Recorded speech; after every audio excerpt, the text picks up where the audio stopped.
but Henri is skeptical. To his engineering mind, it just doesn't make sense. He calls up his architect's son, Jean-Pierre Audin, and asks his opinion. Jean-Pierre is intrigued. Without knowing much about ancient Egypt at all, or even visiting the pyramid, he starts puzzling over other ways the blocks could have been lifted. He labors over it obsessively for years, until he's finally ready to share it with Egyptologists. Most of them ignore him. He's an outsider, and it's a field notorious for gatekeeping. French guy who knows nothing, because there is no evidence. But his theory has since gained traction, because Audin has put himself into the shoes of Emeunu, thinking through every last detail. His theory could even explain how the heaviest granite beams might have been moved without needing to be hauled by 600 workers.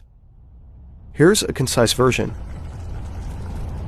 Emeunu does use an external ramp for the first part of the pyramid, up to around 60 meters. But he doesn't just build a basic ramp made of rubble. No, his ramp is made of limestone. The limestone blocks that will later compose the upper layers of the pyramid. That would explain why we haven't found any remains of a ramp around the pyramid. They're right there, in front of us. The short external ramp is used to build the widest, lower levels of the pyramid. It's also used to haul the heavy granite beams that compose the king's chamber. But hundreds of workers hauling a 50-ton block in a small space is logistically challenging, so Audin believes Emeunu used the long 46-meter corridor, the Grand Gallery, as an ingenious counterweight system. It would have been built opposite the external ramp, and its size and slope would be leveraged with counterweights that would assist workers in getting the granite up to the king's chamber. The Grand Gallery is a weird space in the Great Pyramid.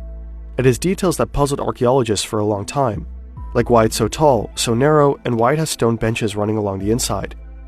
Audin believes the Grand Gallery helps move impossibly heavy stones by functioning like a railroad track.